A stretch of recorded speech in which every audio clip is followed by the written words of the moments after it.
Oke teman-teman sekalian, mungkin di video ini adalah video untuk terakhir kali saya akan membahas terkait dengan hypnotherapy. Saya rasa sudah cukup video-video yang saya paparkan ya terkait perjalanan saya selama kurang lebih 2 tahun ya terkena penyakit ini.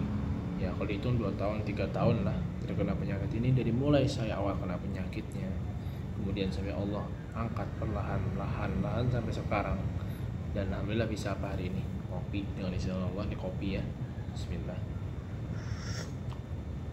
Saya ucapkan terima kasih atas doa-doa dari teman-teman sekalian. Mungkin ada orang yang lihat video ini gitu kan dan merasa kasihan sama saya, langsung doakan saya. Saya ucapkan jazakallah khair, semoga Allah membalas kebaikan Anda.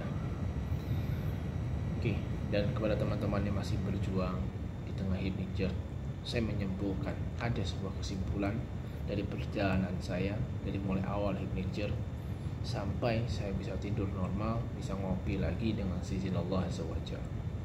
Apa itu kesimpulannya? Kesimpulannya adalah keluarlah dari anxiety loop kita. Oke, taruhlah hypnotherapy itu banyak sekali penyebabnya dan memang begitu referensinya ya. Tetapi apa? Kita kembali ke dalam sebuah hadis yang menyatakan bahwa apabila hati, salah satu organ kita atau hati kita itu baik, maka semua bagian tubuh kita itu akan baik juga. Sudah banyak riset yang membuktikan bahwasanya pengaruh depresi bisa menyebabkan diabetes. Ya, kemudian banyak depresi juga ya bisa menyebabkan dari salah satu gangguan tidur.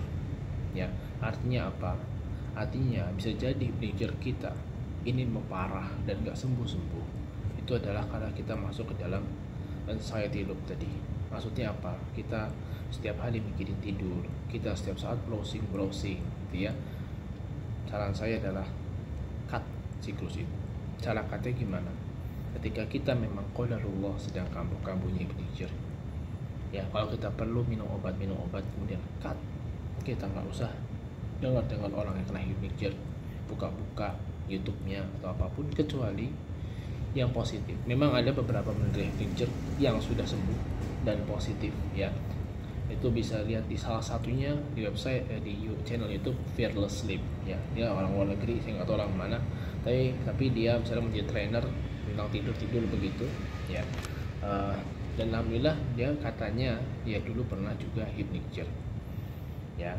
Jadi apakah hypnotherapy totally anxiety? Tidak total, tapi yang memperparah hypnotherapy adalah anxiety itu dari perjalanan hidup saya gitu ya. Jadi saya parah itu karena memang kesalahan saya masuk ke dalam salah satu forum hypnotherapy yang ada di Facebook ya. Dan kadang-kadang saya melihat penderita hypnotherapy, contoh seperti seorang ya yang sudah meninggal katanya, entah pada bunuh diri atau apa, itu hypnotherapy jadi semakin parah. Saya merasa takut, apa jangan-jangan saya sama kayak dia. Oke ya, jadi itu saja pesan saya. Saya mohon maaf apabila dalam video-video saya ada kesalahan, ada kekurangan gitu ya. Karena hanya itu yang saya bisa sampaikan ya. Apakah kedepannya saya mau bahas tentang hypnotherapy atau tidur lagi? Saya rasa saya sudahi di sini saja ya. Namun channel ini mungkin akan diisi hal-hal lainnya gitu kan. Nah, tapi kalau misalkan ada sesuatu yang mendesak banget untuk membahas dan ada komentar yang perlu saya balas, namun terkait dengan hypnotherapy dan tidur, ya mungkin akan dibahas lagi. Ya, namun saya rasa cukup sih dari apa yang saya sampaikan. Karena itu runut tuh dari perjalanan saya awal hypnotherapy sampai Allah kasih sembuh di fase sekarang ya. Akhir kata, terima kasih atas atensinya ya. Barakallahu fikum. Saya mohon maaf bila kurang kesalahan.